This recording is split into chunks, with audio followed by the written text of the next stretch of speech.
Ça y est, on va faire la guerre. Oui, vous allez vous préparer. Nous mourrons en vrais guerriers. Ça a l'air cool, sergent-chef. Vous manquez d'entraînement. J'en suis conscient. Je m'appelle Robinson Crusoe. Il va falloir livrer combat. Mourir peut-être. On a un problème. T'es un James Bond sauce kung-fu? Ça fait chier l'échauffement. Allonge-toi face au sol et fais-moi 25 pompes. On nous a tous appris ceci. Tu ne tueras point. Mais moi, je vous le dis, c'est de la connerie. Il faut être bien portant.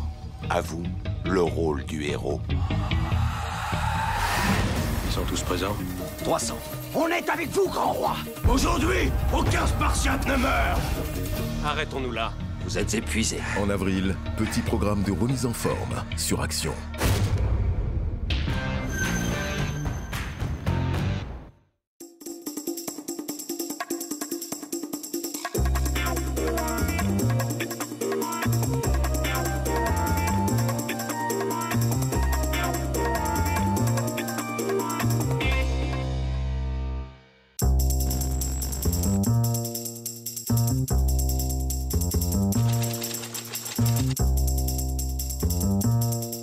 Il faut savoir s'asseoir un petit peu sur son ego, réellement. Il faut savoir de temps en temps prendre, quand on vous donne une note ridicule et stupide, il faut savoir dire laissez-moi y réfléchir. Il ne faut pas dire ah j'adore, merveilleux, parce qu'après les gens pensent qu'on va le faire, mais je dis laissez-moi y réfléchir.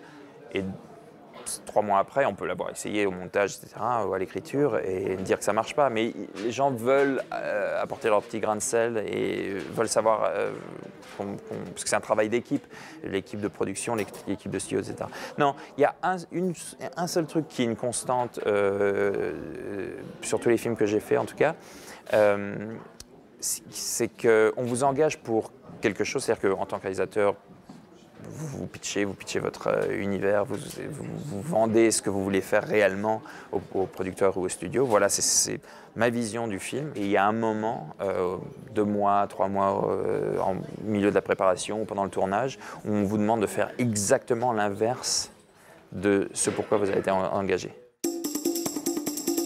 Finalement, le système américain est assez sain, puisque ni le studio, ni le réalisateur n'a la science infuse. Et finalement, on teste les films énormément, test public. Et c'est finalement le public qui décide, qui nous dit ce qui marche et ce qui ne marche pas dans notre film. Après, bon, maintenant j'ai plus de métier et puis maintenant je suis producteur de mes films, je suis producteur d'autres films, mon poids est plus important à Hollywood, donc c'est peut-être plus simple, un petit peu plus simple. Non, il y a 10 ans, c'était drôle, parce que 10 ans, je me disais, ah, tous ces acteurs, cette manne gigantesque d'acteurs, je vais pouvoir travailler avec eux, etc. Et finalement, on se rend compte que c'est comme partout.